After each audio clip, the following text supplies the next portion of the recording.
Hi everyone and welcome to a new episode of the Allplane podcast where we talk with the movers and shakers redefining the future of commercial aviation. Before we dive into today's conversation, I would like to remind you that all previous episodes of this podcast, along with many other interesting stories about innovation and sustainability in aviation, are available on the Allplane website at Allplane.tv, Allplane.tv. And I would also like to invite you to subscribe to our newsletter, which focuses on sustainability in the aviation industry. You can find the subscription link right on our website. And now it's time for today's episode. Today on the podcast, we have as a guest one of the most outspoken experts in the field of aviation sustainability. Marie Owens Thomsen is the chief economist at IATA, the International Air Transport Association, which is the organization that gathers most of the world's largest airlines. At the same time, Marie is also IATA's VP for Sustainability, which means she's often representing IATA at public events and conferences, which is actually how we met some time ago, by the way. And there, she's known for her straightforwardness, backing her points of view and those of IATA, of course, with plenty of hard data and factual information. While the timing of this episode is coincidental, because I had actually wanted to have Marie on the podcast for quite some time, this episode comes at a very interesting time. Right when the EU, the European Union, is about to review the current emissions trading system, the so-called ETS. This is a move that can be quite consequential for the airline industry, and not just in Europe, because one of the ideas under discussion is whether to expand this system to cover also non-European flights. Spoiler alert, IATA is opposing this. And it insists that CORSIA, which is the global framework sponsored by the International Civilian Aviation Organization, ICAO, which is part of the UN, should be the framework of reference for this matter. Don't get me wrong, Marie and by extension IATA have always said that they back efforts to decarbonize aviation and to work towards achieving the goal of net zero by 2050. However, as you will soon hear directly from Marie, IATA has serious concerns about the current regulatory regime, particularly the current design of the European Sustainable Aviation Fuel mandates, which, according to IATA, have so far failed in stimulating the production of SAF to levels that would be necessary to fulfill that net zero goal by 2050. But I think it is best if I just stop talking now and I welcome Marie to the podcast so that she can talk about all these matters. Hello, Marie. How are you? I am great. How are you? Very well. It's great to see you again. We coincided at the IATA AGM just a couple of weeks ago in beautiful Rio de Janeiro. And I've been listening to your presentations for quite some time. I think you are one of the, let's say, more articulate speakers in the field of aviation. So it's a great honor to have you here today on the podcast to talk about quite a few important topics about this industry. Great to be with you, and never argue with a compliment, I've been told by my friends. So thank you very much. A very well-fundamented compliment, I think. Well, first of all, let me just introduce you briefly. You're a chief economist at IATA, which is the main airline association in the world. And you're also the VP for Sustainability. So basically, you know pretty much all the numbers that are relevant for the debate about sustainability in aviation, the policies that are being implemented, and basically everything that is being done to try to get to net zero by 2050, something which is very important on a number of levels, financial and operational, etc., etc. But before we get into this, I would like to ask you to just briefly introduce yourself. Tell us a bit about your background and how you ended up being the chief economist at IATA. Fabulous question. Thank you. So I am an economist, and I've always worked as an economist most of my life in various banks. So for maybe 3 decades. And I came to the point where, although the banking industry has been fascinating over all of these decades with many interesting things, such as the creation of the euro, for instance, and many other interesting things to analyze, I came to the point where I really wanted to have a different experience. And then I was kindly rescued by IATA, who gave me the opportunity to shoulder this responsibility here. And I really wanted to do this because I believe that air transport and other forms of connectivity is air transport is really one of the unique contributors to economic development in today's world. It's really a policy tool, in my opinion. And as an economist, I want the world to be a better place and everybody in it to have better welfare results. So that is definitely what motivates me to come to work primarily on a daily basis. Then I'm obviously also motivated by the welfare of the airlines themselves. Mm-hmm.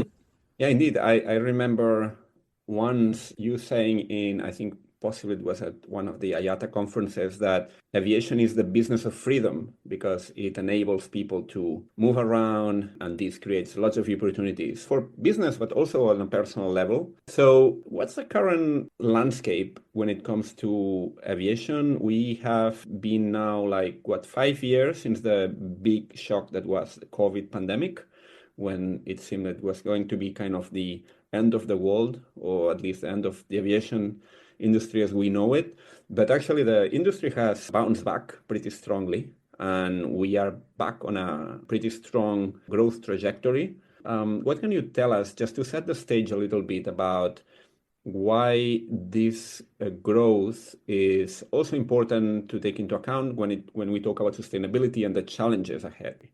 Yeah, that's an interesting way of asking that question, because so for sure, we're now transporting about 5 billion passengers per year. Yeah, so that's a pretty large number. Obviously, many of them are the same people doing several trips in the year, but nevertheless, it's a large number. And I think that this persistent and enduring demand for air transportation really illustrates that this is not a luxury, it's a necessity.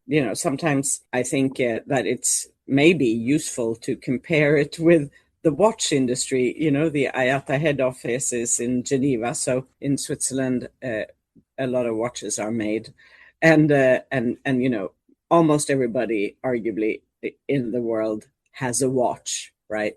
But very few people have a Swiss watch. So the luxury element of the air transport industry is very small, but the usefulness of watches in general, right, is huge. Yeah, it's very difficult for people to function if they can't tell time.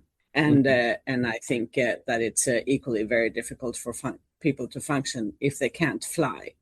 Mm-hmm. And when people argue against that, I think that tends to be, quite frankly, a European perspective where there are where distances are short and there are ample of alternatives, maybe.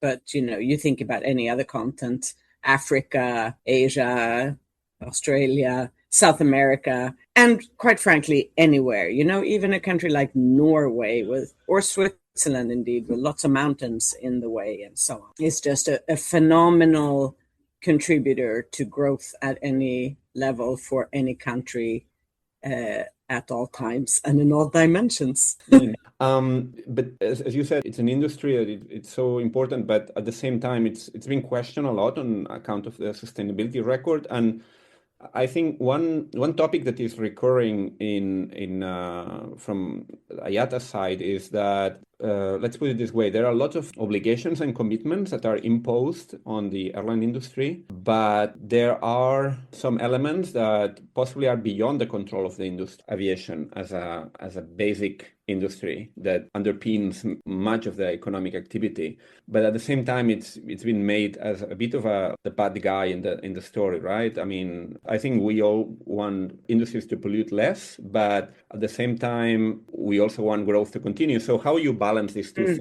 Lots of pressure on airlines, but airlines are just part of a bigger ecosystem. Yeah, well, I think maybe it's because I'm a macroeconomist that I feel like it's sort of surprising to me that people even have that kind of industry by industry thinking, So I would again anchor the conversation in what we really want, in this world, what we really want is obviously for more growth to be possible and more people to be pulled out of poverty and everybody to have better welfare outcomes. And we want to contribute. We want every industry to be able to contribute to that to the fullest extent possible.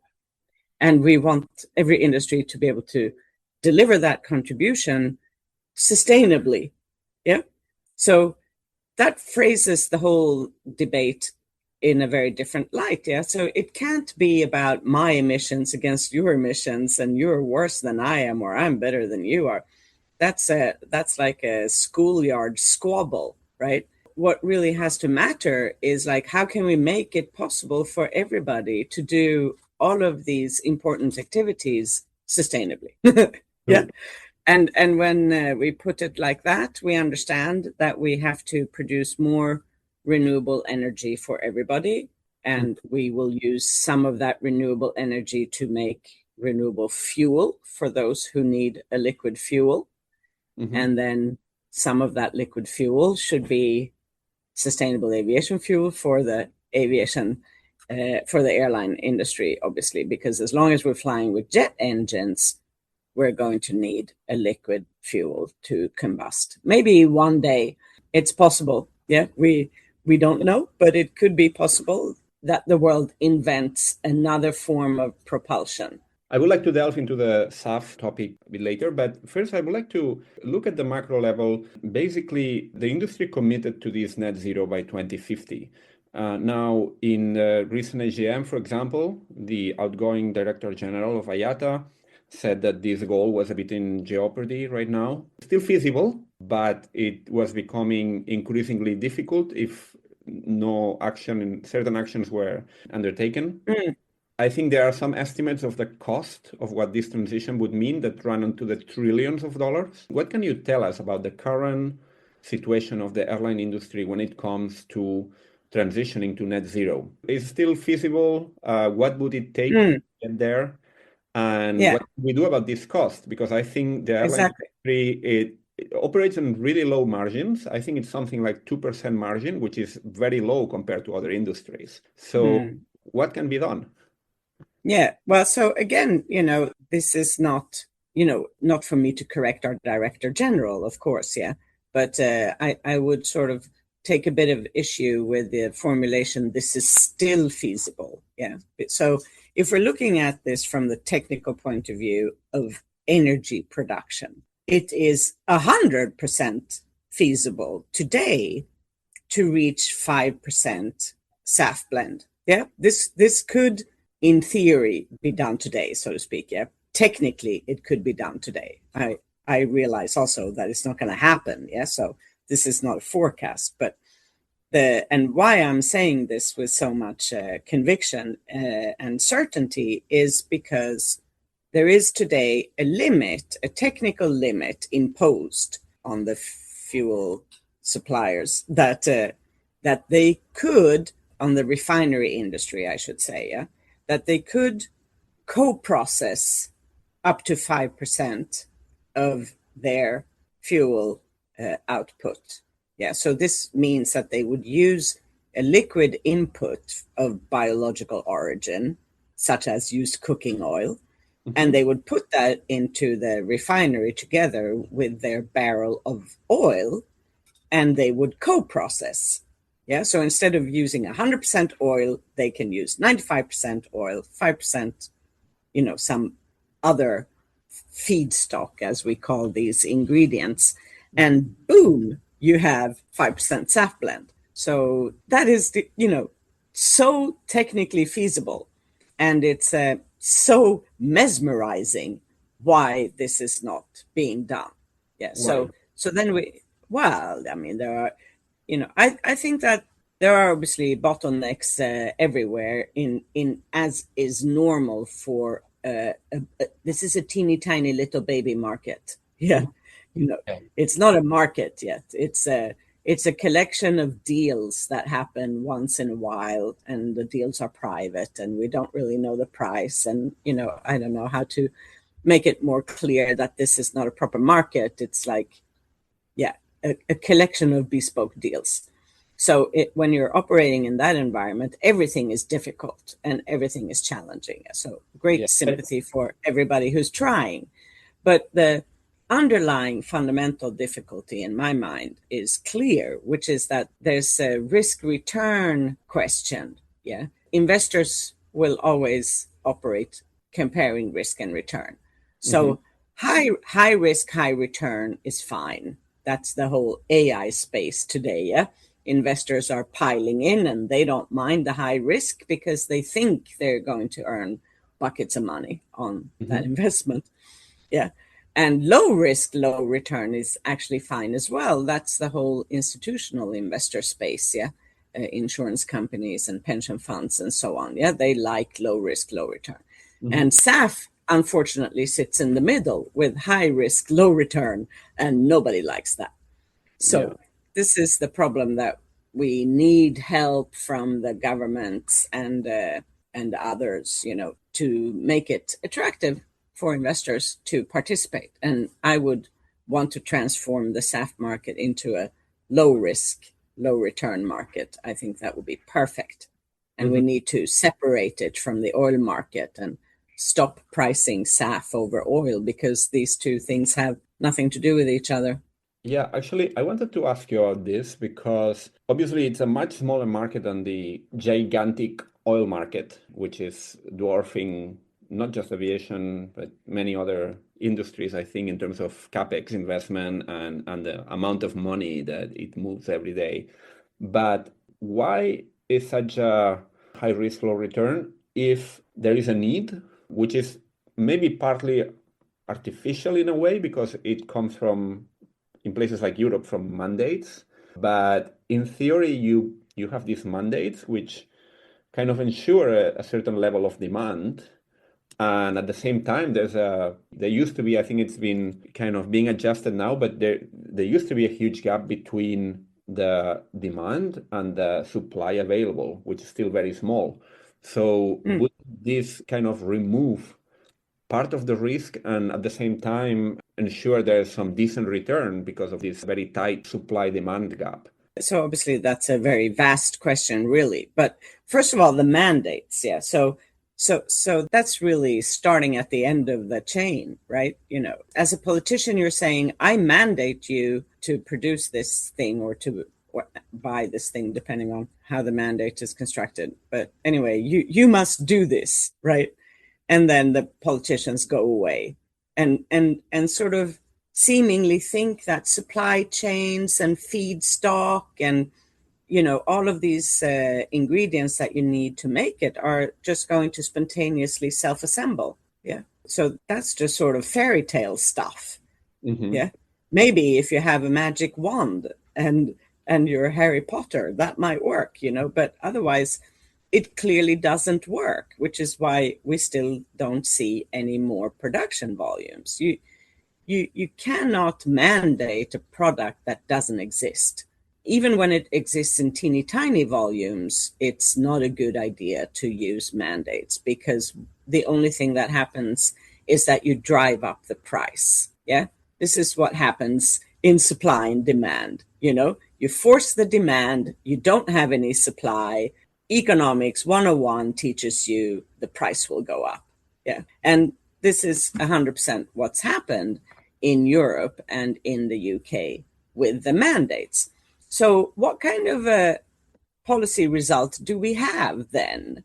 Well, we have a situation where production hasn't increased, airlines are paying more for their fuel, and we are not reducing CO2 emissions. Yeah. That is clearly policy error, and it must be corrected. Instead of debating how to correct it, they are debating how they can impose more mandates on more markets, including the eSAF market, where there's literally no supply.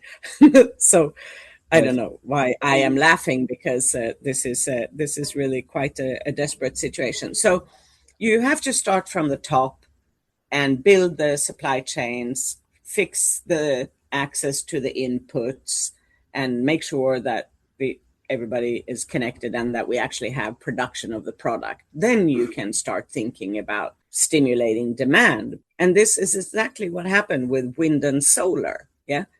To the extent that mandates were used in wind and solar markets, they were only used when the production of the things that we needed, solar panels and wind turbines, yeah, that production was already happening. So it's very strange why today's policymakers seem reluctant to look at these earlier energy market creation experiences and learn from those lessons. Those policies were successful. Today we have, we would love to have more, of course, yeah, but we still have a decent amount of wind and solar, and they are very cheap. So why are we insisting on doing it the other way around and just making everything more expensive, and on top of it, not cutting CO2 emissions? It's a real mystery. So from what you're telling me, I'm assuming you are more in favor of more the carrot than the stick. So provide incentives to increase the supply of SAF rather than doing. Yeah, but it's not, it's not like a two policy tool option world. Yeah, there are lots of policy tools that can be used, and they should be used at different, degrees, extents, the volume of the thing that you're using, and at different times for different purposes. So if we are talking about demand certainty, which is obviously interesting, yeah, for the producer to have some kind of demand certainty. I'm not denying that. So if you're asking yourself, shall I build a SAF refinery? And then, of course, if you're talking to somebody who says, I'm willing to promise you that I will take this amount of supply from your factory, that's obviously a very useful thing for the producer, who can use such a contract to go and borrow money to make the investment a reality. But if you think of it, like, who's the best placed people to provide that demand guarantee in today's market, which is not a market? And the answer has to be obviously the government. So why aren't governments themselves buying SAF and committing to buy SAF? They could commit to 20 years forward contracts, right, for the SAF producers. And they could buy SAF for their military use, and they could buy SAF for all their civil service flights. So I don't know exactly how much these numbers are, but I think we could maybe think that all defense-related flying in the world could potentially amount to 50 million tons per year.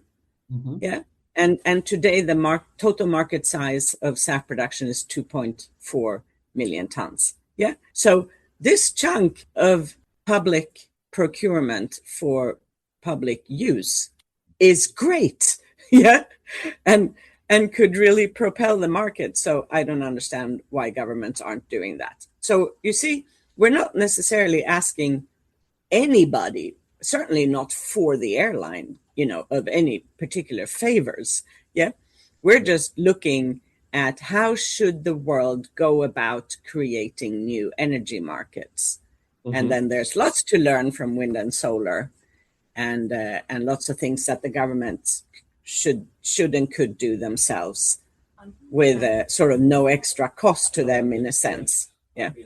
Yeah, I remember, for example, at the latest AGM, Willie Walsh and yourself, you were talking about these price increases because of these mandates that are not followed by enough supply. But wouldn't this capability to charge higher prices act as a price signal for the energy operators to invest in more capacity? I know there might be a lag in time until you can physically build this capacity.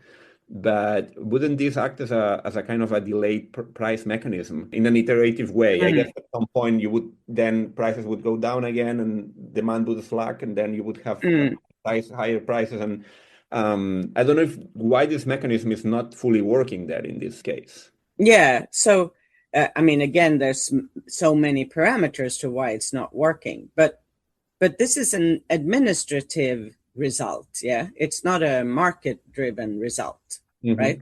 So the regulator says, you have to do this or we will impose penalties on you.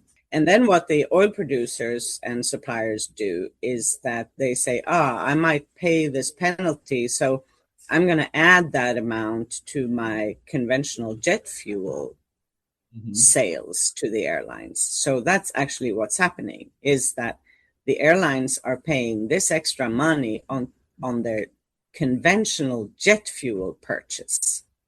Yeah. So, I mean, I would sort of expect everybody to be shocked when they hear that. Yeah.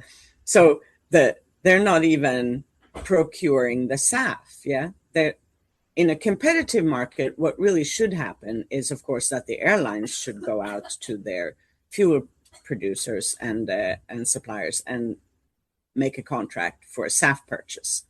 Yeah. And then they could actually claim the benefits, the environmental benefits of that SAF purchase under whatever obligations they have legally imposed upon them. But no, that's not at all what's happening. The mandate is put on the producer. The producer says to themselves and suppliers, I'm not going to risk having to pay this penalty out of my own pocket. I'm going to pass that on to my customers, which happens to be the airlines.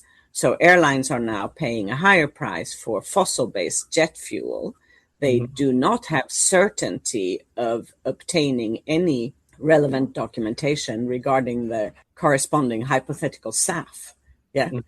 And that's how we have this result, that the only thing we have produced is a higher price for jet fuel and uncertain CO2 emissions reductions and no claiming guarantee possible for the airlines. So this is not a normal price signal, yeah, as a result of a supply and demand market. It's an administrative, most regrettable outcome of doing the wrong thing at the wrong time. So basically, if we look at this topic of SAF and availability of SAF from the point of view, not just of aviation, but of the whole energy industry, how do the obligations that have been placed on the airline industry compare to other sectors that are also consumers of energy? And what's IATA's position when it comes to this energy transition? I mean, is the airline industry getting a fair share of the sacrifice or the costs that involve this energy transition? I mean, I just really don't want to squabble about which industry is worth more to people in the world, you know. I think obviously that air transport is a very unique industry that offers benefits to everybody.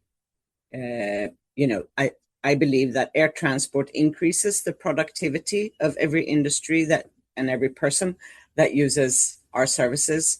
So that's a unique capability of air transport. But otherwise, I don't sort of have any value attachment to any particular industry. I mean, let's face it, you know, over 80% of global energy consumption is satisfied by using fossil fuels. So there's not an industry basically in the world that is not monopolistically dependent upon the oil industry. So I would rather say that I kind of can't believe that everybody is happy with that situation. You know, as an economist, as a free market economist, I guess I should stress, you know, my first objection is to monopolies. Yeah.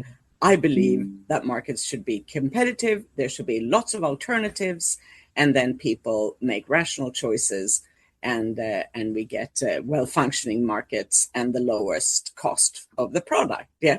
Instead, the world has bizarrely created itself as being wholly dependent on oil and gas, and I think if anything, this year's energy crisis shows us how dangerous that is. Yeah, that's obviously really not the way to run a global economy. So what we desperately need for everybody is more alternative energies. And this needs to start from the top, yeah, from the energy source.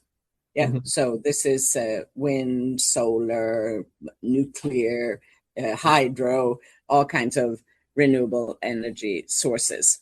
And then they need to be transformed through many processes in some cases until they get to a final energy product that corresponds to the need of the user. And there are all kinds of different users, and they all need different things. And the whole system needs to be able to adapt. As now we have AI and data centers, they obviously have equal right to their to satisfy their energy needs. Yeah, I don't have a value judgment. Yeah, I think all economic activities deserve to be supplied with a sustainable energy product. Yeah. So it has to start from the top. It has to be flexible enough to welcome newcomers. And of course, in our case, it means that we need a specific type of fuel because of the specific type of propulsion that airlines use, airplanes use. Yeah. We could use sustainable aviation fuel or jet fuel in general, could be used by all kinds of propulsion systems, but it's just more expensive. So the other types of mobility that don't need the purity that we need in the airplanes, they will satisfy their needs with cheaper products, such as diesel or biodiesel. There's always this opportunity cost between the biodiesel for land transport and making biogenic SAF for airlines. Yeah, this is a very good point that you're making, which I think most people are unaware of, that any refinery will, whether it's a biorefinery or a fossil-based refinery, will have to make a bunch of products. Yeah, it's not possible to make just one. That's physics. Yeah. Cannot be done. So that's also another reason why it's so insane to try to target SAF in isolation, because it cannot be produced in isolation. It has to be produced together with other products. But the percentages of the output of those products can vary within, specific physical limits. Yeah. But the larger products are always diesel and gasoline. Yeah. Whether it's fossil based or bio based. Yeah, for anybody who can use diesel, which is primarily road transportation. Yeah. So I hope it now then becomes clear to everybody that if we go 100% electric in such an extreme case that nobody wants any diesel anymore, then nobody will produce SAF either. Yeah. Because SAF is too small a product to make the refinery economically viable. So this is another reason why we have to think in terms of the system. Yeah. So how can we make refineries profitable? How can we make them make enough SAF for us, but also these other products for everybody else? And how can we make the whole work? Yeah. So another illustration of why it's erroneous to try to carve this up into little pieces and think that it's possible to solve this one piece at a time. It is not. Yeah, we have to look at the whole, and the ultimate objective has to be, that to enable people to do things. Yeah, not to tell specific industries that they should stop existing. That's not how we maximize growth and welfare for everybody in the global economy. Would you say that the current European Union mandates are realistic? I know at AGM, for example, the topic came up about other countries trying to follow this model, and Willie Walsh was very categorical, saying, "Don't copy the wrong approach."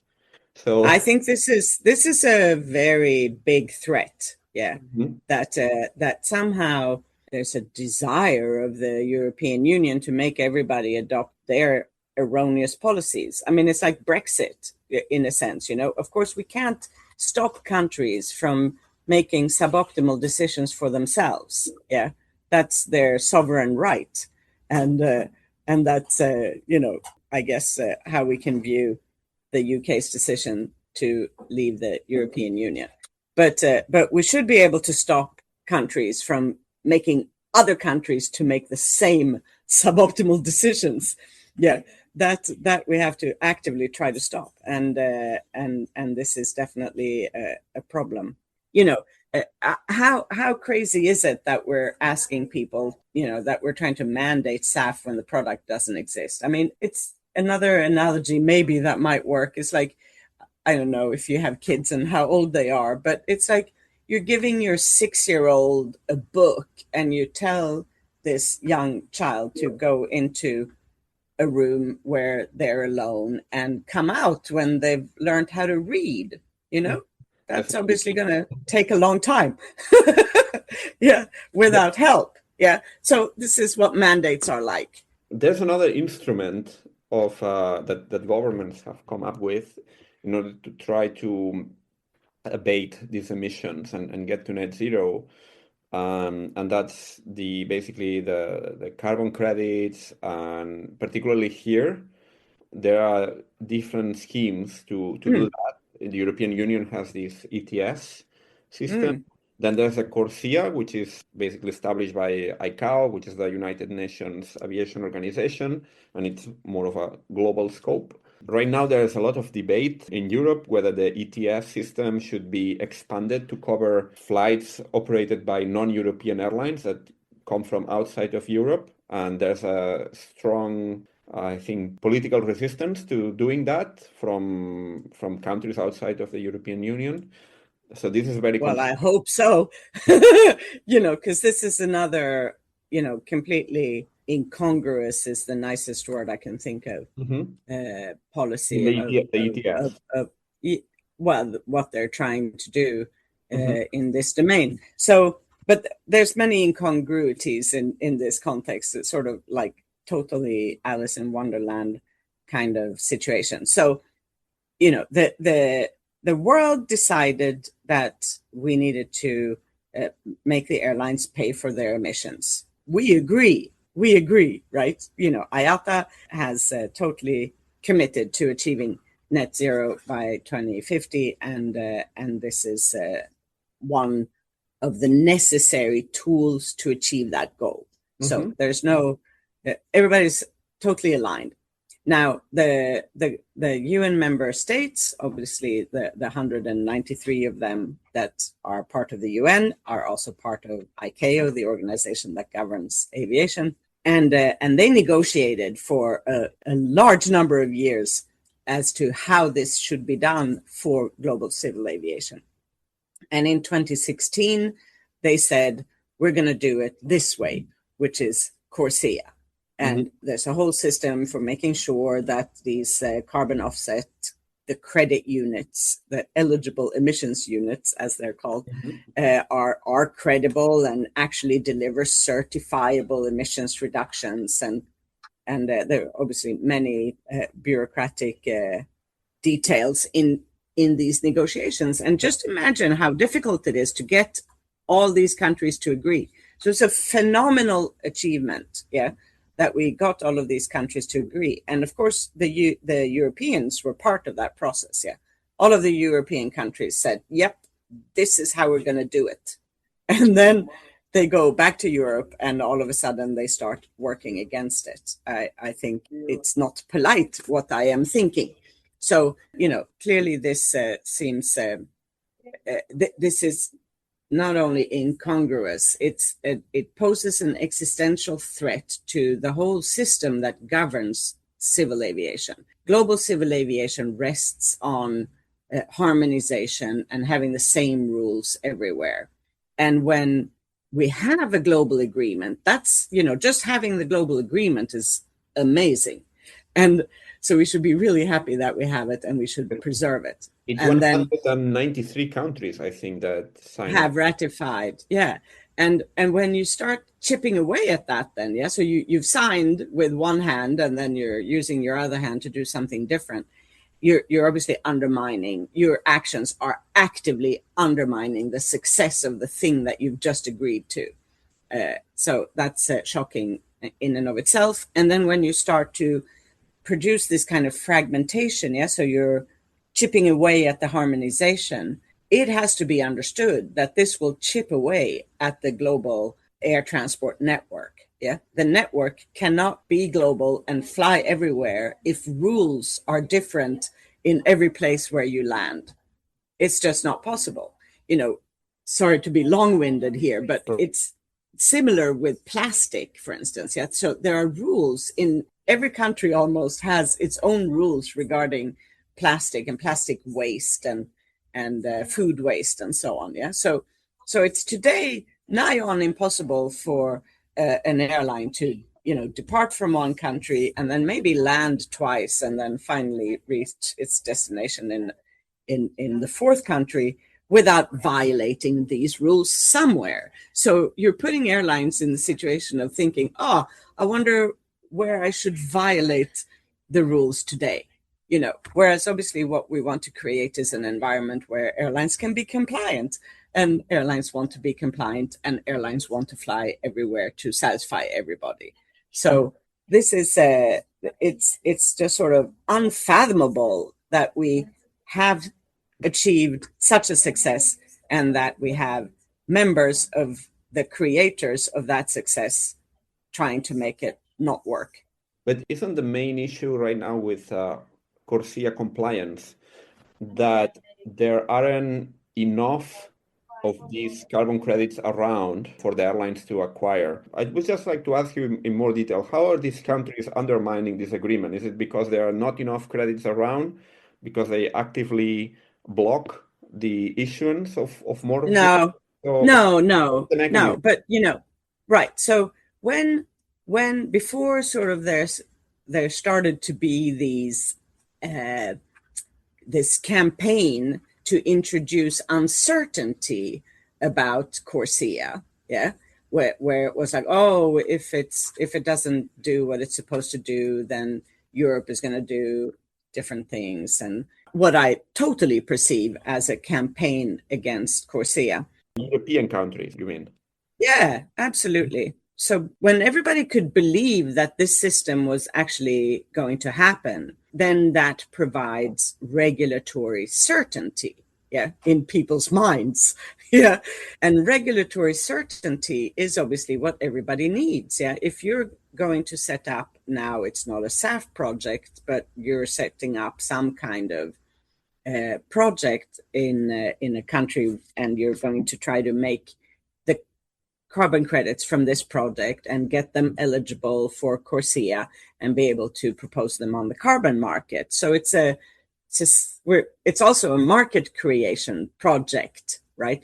In that sense, it's similar to the SAF market. Yeah. So when you can give the investor, so the project owner, visibility on how this is going to occur, then they gain in confidence and they do things. Rules. Yeah. So in rules that are made up in yeah. So imagine now that you've started your project and you're like 2-3 years into maybe your project, right? And then you get this feeling that, maybe the rules will change. Maybe my thing will not be eligible for airlines in Europe, because Europe is going to have its own criteria different from the CORSIA criteria. Then obviously now all of a sudden my market assumptions are totally different. The market has shrunk, and I don't know if anybody's going to be interested in buying these things, and so on and so forth.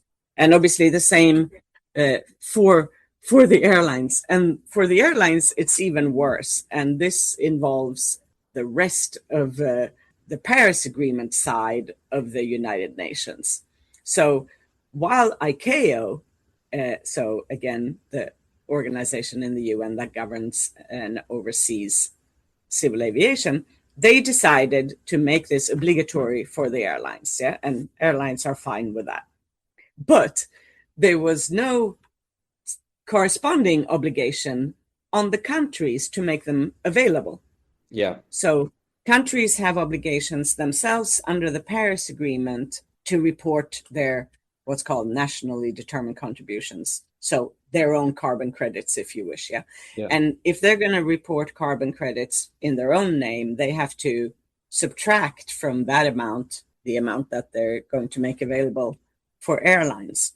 And nobody has told the states that they must make anything available for airlines.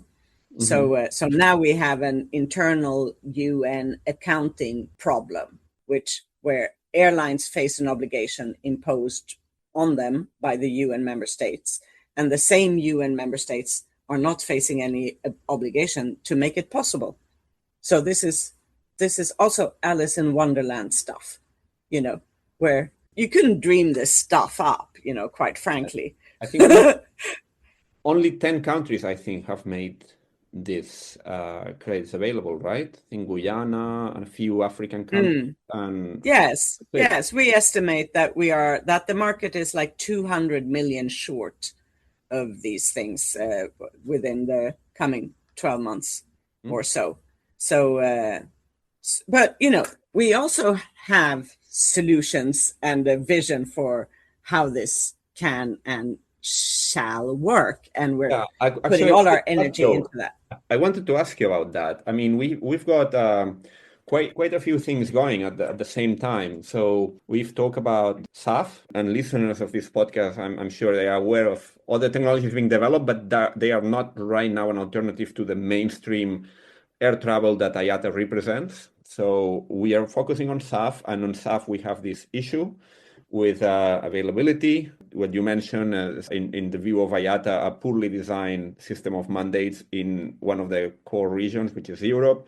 Then we have this CORSIA system. This is also not working. And there was a report a few days ago in one of the main international financial newspapers saying that the industry was facing tens of billions of dollars of cost because of this misalignment. We also have the ETS in Europe, which is now currently under discussion because of the proposed extension, which is opposed by many players outside of Europe. So we have all these elements at the same time. And then we also have a conventional fuel crisis that seems to be abating a little bit now, but for some time this year was a real concern as well for many countries and airlines. So we have all these things going on at the same time. It's like a perfect storm.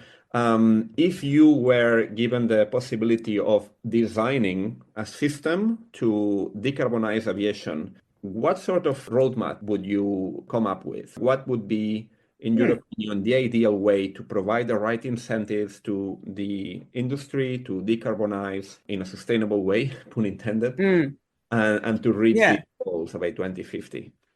Yeah, so obviously a vast question, and I shall do my best not to be too long-winded, but I really have to say that the most amazing thing that you say other countries are unhappy with the EU's extraterritoriality move, and but the news in that statement is that the EU is making an extraterritoriality move. The news is not that people oppose it. Yeah, the news is that they're doing it, even thinking of doing it. And why is that so outrageous? Well, it's because we have ICAO, and ICAO has existed for over 80 years, and IATA has also existed for over 80 years.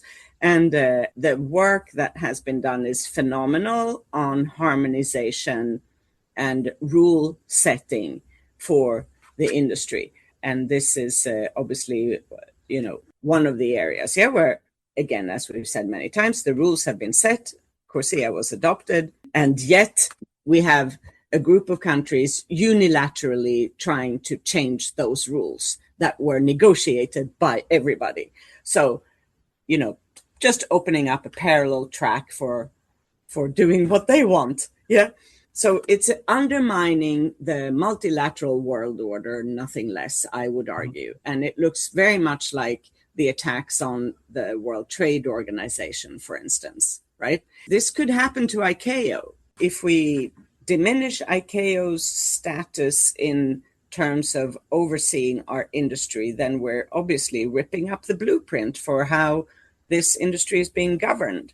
And if the industry is not going to be governed by a multilateral organization, but by all countries doing whatever they feel like, then the global network will shrink. Airlines will not be able to fly and guarantee the service because everybody will have different rules and it will just be unmanageable. So this is why it's just so beyond my my understanding how a very mature and sensible group of countries such as the European Union can even entertain these ideas. So I just needed to say that, first of all. Now, to the core of the question, which is, how do we actually make all of this work? It's very much what we said earlier, That first question people have to be clear about is, what is it that the country is trying to achieve? So if you have clarity on your objective, then the policies follow in a much more straightforward way. So I think that the global objective is to succeed in changing our dependency on one monopolistic source of energy. That is bad for everybody. It's just bad for everybody. And then on top of it, this monopolistic energy source is very emitting and polluting, and that's another reason why we shouldn't use it. We should not be dependent on one energy source, and we should not obviously be dependent on a polluting energy source. So if we're all really committed to engineering the energy transition, then we understand what we were saying earlier, that we have to develop the renewable energy sources, the infrastructure and supply chains around how we can transform those energy sources into energy products that satisfy all users' energy needs. And if we manage to make energy cheaper and better and sustainable and more accessible around the world, then for sure there will be better economic outcomes. And if we try to work from the other end, meaning starting with the end users before we have built the supply chains and secured the original energy source, well, then we will fail. And, this doesn't take much analysis. We just have to look out of the window, so to speak. We can see that these policies have only generated this result, and this result is wholly unsatisfactory. Which policies would you put in place then to achieve this double objective of resilience and decarbonization? So my first focus would be on producing more renewable energy for, as an energy source. And today, as we said before, the world is over 80% fossil fuel based and fossil energy based, I should say. And that means less than 20% is renewable energy. So while we think that people are applying a lot more money into renewable energy, which they are, we still need to remind ourselves that it comes from a very low base, and that clearly these less than 20% are not enough, to sort of, in the way the market functions, unsettle the monopolistic power of the oil and gas sector. So we need more alternatives. And then we should, of course, look at which country has whatever relevant resources for which alternative, so solar, obviously, more where there's more sun, and wind where there's more wind, and so on and so forth. And this is an interesting comment too, in the context of the SAF mandates that Europe wants to impose more on everybody. And then, it convenes to be aware of the fact that Europe is the place where renewable energy is the most expensive. If I were an energy producer and I wanted to produce SAF, I would try to locate my SAF production in a country where my input source is cheaper. And that would not be Europe. So there has to be also more techno-economic analysis and a greater awareness of how these systems hang together. If that were present, I think policies would look very different today. So in early market creations, you help people with technology, you help people with setting up early factories, and that can be very grant-oriented and direct support-oriented, for research and development and so on, And then the policies change, over time as the market matures. And the goal has to be, of course, that at the end, there's no further public support, because if you create a market that depends on incentives, well, then you're creating an addict, so to speak, yeah, or your baby never grows up, yeah. So that's not a viable option. So it's important that policies get assessed and reassessed and checked for their success rate, and that policies get adjusted if it's not working the way we want to, and that we have, some rationality in what it is that we are locating where, and how we can, give people access, both all producers access to all users and all users access to all producers. So we can grow the market before all the supply chains and all the infrastructure is actually mature. There are ways of doing that, which, of course, IATA has created one of those ways, which is a SAF registry, so that we can separate the physical delivery of the product from the environmental benefits that it generates. So these are tools that clearly should be used. So what happens if the industry come the day that they have to meet certain mandates, if these mandates are not met? Could we realistically face this prospect of, let's say, the SAF, for example, which is a technology that is not yet mature, only produced in very, very small batches, and there is not yet a clear path to scale it up to the sort of that are expected? What needs to happen to align with the market reality? Yeah, I think, well, first of all, we have to wonder what the ultimate objective is of the policymaker. Yeah, if the policymaker only imposes punitive measures and measures that don't increase the production, condemns everybody to pay penalties, and then everybody's paying penalties. If that's the objective, then they're not being honest about it. Yeah, because if that's the objective, then it should be clearly stated that here the objective is to make sure that costs increase for airlines. Yeah.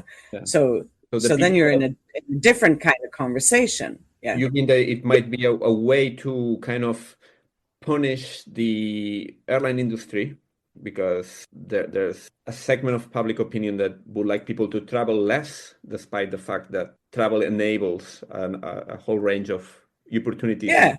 If you set people up for failure, you must be, if the policy is deliberately set up so that the people affected by it fail, then clearly it cannot be the case that what they want is, genuine CO2 emissions reductions. Yeah. But could be also that maybe the legislators are not fully aware of the very thin margins that the industry has. So this hasn't been properly calibrated. Yeah, but so thin margins or not, it's, if the objective is honestly we need to reduce CO2 emissions and we need to build alternatives to fossil energies, yeah, if that's truly the objective, then we must understand that we should focus on how we build these new energy markets and not focus on the users of the energy, right? So there we have the first sort of psychological or philosophical, or I don't know what to call it really, mindset conditioning, that change that needs to occur. And if we have the right mindset conditioning, then the policies are pretty straightforward, yeah?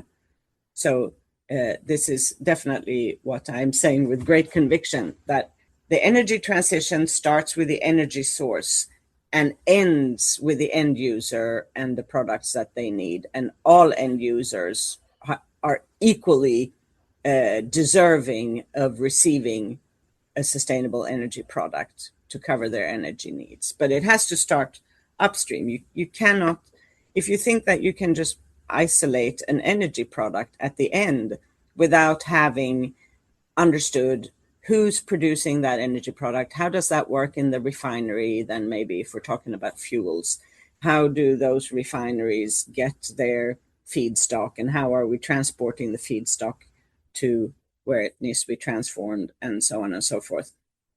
All of that's proper energy system analysis that needs to be undertaken, rather than policy making by screaming, sort of, which is like, I'm telling you, you must do this, and then think that it's just magically going to happen. I think, what I shall say to exonerate, some of the harsh remarks I have made towards the regulators is that obviously the world is not organized to think about systems. Yeah, we're all extremely segmented. Yeah, every organization in the world, all the universities are sliced up in faculties, organizations are sliced up in departments, and it's very difficult. Like in the case of CORSIA and the UN system, we understand that these two bits of the same organization obviously didn't speak to each other regarding, how to make sure that the countries make the CORSIA eligible emissions units available. So, I think this is something that we all really need to learn really fast, is to acquire the bigger picture and work. Okay. I would like to ask you, what's your view about what's going to happen the next, let's say, 3, 5, 10 years from now? Do you think there are going to be some adjustments made in these goals, or just, I don't know, things will fall into place and and all of a sudden, like, SAF will appear and everyone will be happy? No, I think I think it's reasonable to expect of the regulators that they assess their policies with respect of the cost, that they do cost benefit analysis. Has this delivered the outcome that it was meant to deliver, and how much has it cost in general to everybody involved? And if they find that that equation, that calculation doesn't come out very positively, they should obviously adjust. Yeah, and if they know that mandates are not going to be met and they still insist on imposing them, then I would say they're not being honest about the policy objectives. Yeah, that's what we were just saying. So I would also think that that's a reasonable expectation, that policy makers state their objectives clearly, so that we all can assess them in the light of the success towards that objective. So, of course, if I were then one of those policymakers and in this situation, the very first thing I would do is to not impose penalties. Yeah. So it's because that's sort of the CORSIA analogy. SAF and CORSIA have this in common. Yeah, that if the system makes compliance impossible, then surely you cannot impose penalties. Yeah. So that's back to my young child who we put into a room alone with a book, and told to learn how to read. And then if 2 hours later they come out and they still can't read, we're not going to punish the child. That would be obviously insane.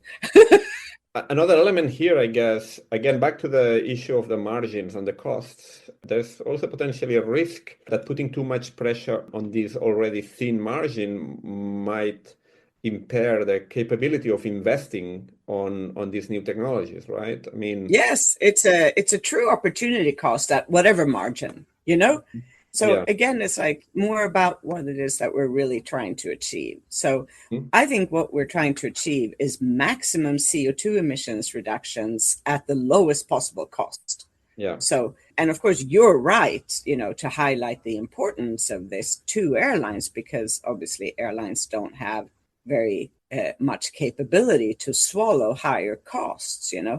And I mean, just look at the impact of this energy crisis. So energy makes up about a third of airlines' total costs, fuel, jet fuel. So imagine, if it's like your rent, most people might pay somewhere between 20 and 30% for their housing costs, right?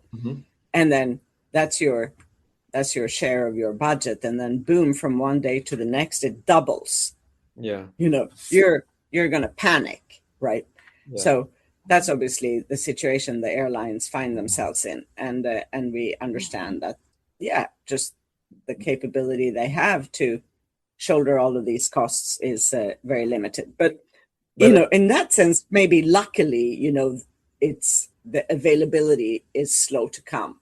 Yeah. So we calculate that the SAF that airlines will buy this year is going to add some $4 to $5 billion on top of the traditional conventional jet fuel bill.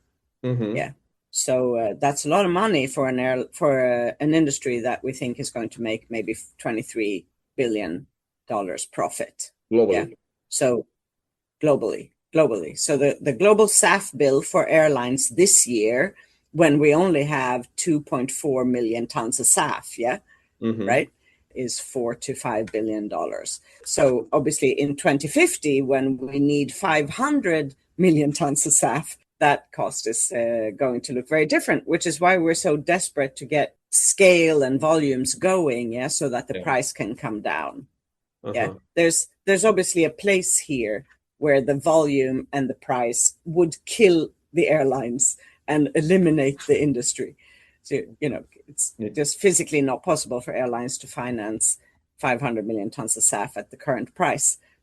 So this is why it's really important that together we can mature this market. Some degree of coercion from the regulator, it might be necessary because the margins are so competitive and the margins are so low that otherwise no one is going to do it on its own volition, right? Like say, hey, I'm going to pay more for my fuel because I feel like I have to do contribution because but I'm going to answer you the same way again, which is that those are not the right questions to ask, because the world has no more interest in decarbonizing airlines than the world has interest in decarbonizing cement or fashion industry or the food industry or any other industry. All of these industries use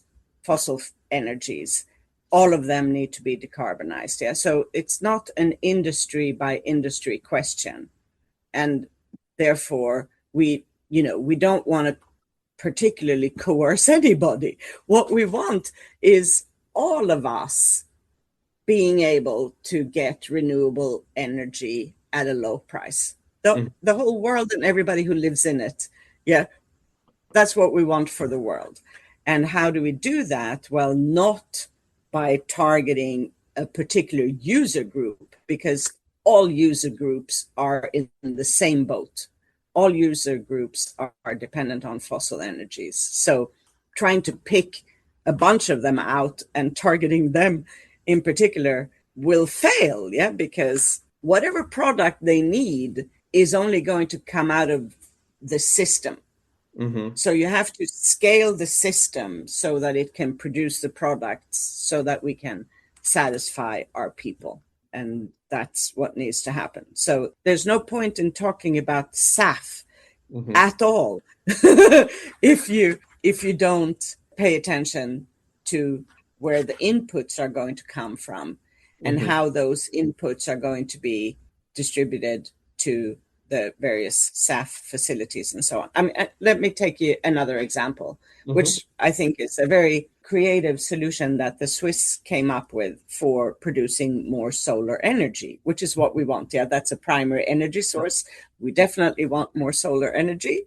They put the solar plants up above the snow line in the mountains. So radical departure from earlier technology where, usually you put it in the valley, but clearly very interesting given the reflection capacity of the snow. So this was fabulous, and I can't remember, had multiples times the output of a normal solar installation. But then it's like, how do we connect it with the users? And then it's obviously super complicated, to get that from high up in the mountains to where it needs to go. So if you don't plan that from the beginning, you're going to invest in an asset that's going to become a stranded asset. We're not going to be able to use this stuff.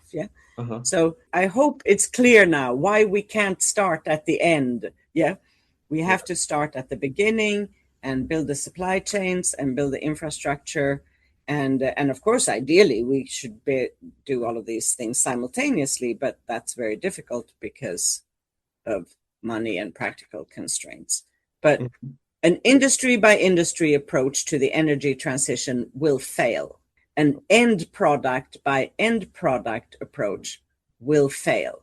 The only thing that will succeed is if we understand that our mission is to produce as many alternatives to all forms of fossil energy as possible, and then make sure that we build the supply chains and can actually bring it to the customer. So this might sound daunting and overly complex, but that's where we can get encouragement from solar and wind. Those markets were also baby markets at one point in time, and now they're pretty much standing on their own two legs. So, clearly the world can do it when they want to. And it's very strange to understand why they don't want to with the same logic now as they did then. So it's not as terrible as it sounds, I think. I think costs can be managed if we can get supply chains working and scale in the industry. The price will come down. Yeah. So I'm optimistic that this can all be done. And much more of it could be done today if we had co-processing, if we had public procurement for the public consumption and so on and so forth. So okay, well, on this positive note, I think it's the moment to kind of wrap it up. But just before we finish the conversation, I just wanted to ask you which links. I know IATA produces lots of documents, reports, studies. Where can people find IATA's repository of reports and studies so that they can check the numbers and check the work that you guys do at basically at the IATA Department of Studies? I think that's a very kind question of you to ask. And I will, of course, encourage everybody to have a look at our website, which is iata.org. So that's simple enough. And then when you're on iata.org, there's a menu option, publications. Mm-hmm. And under publications, you will see sustainability and economics. And from there on, I think it's pretty self-explanatory. That is where you find most of our publications. Mm-hmm. And then, of course, I invite you to browse the rest of the site as well, because there's content, some content spread around. Yeah. And tools as well tools as well. Absolutely. That companies can use to assess their environmental footprint and all sorts of different data that relate to the sustainability of aviation, of the airline industry in this case. Absolutely. Mm-hmm. Absolutely. Well, thank you so much, Marie, for your always very sharp analysis of the of the aviation industry. Not mincing words here. No, I hope that we shall all feel encouraged to name the problem. Yeah, we have to be able to name the problem if we're going to fix the problem. If we don't, if we call it something else, well, we won't find the solution. Perfect. Well, thanks so much, Marie. Hopefully see you soon at some of the upcoming conferences of IATA. I'm counting on it. Yeah, I'm sure I'll see you before the end of the year. And thank you so much for having me. Thank you. If you like this podcast, you can support us by giving it a great rating on Apple, Spotify, or whichever platform you get it from. And remember, you can, of course, subscribe to it. And you can also get regular updates through the Allplane website. That's allplane.tv. We have a newsletter where we cover the aviation industry every week with a special focus on innovation and sustainability. So give it a go. Thank you and goodbye.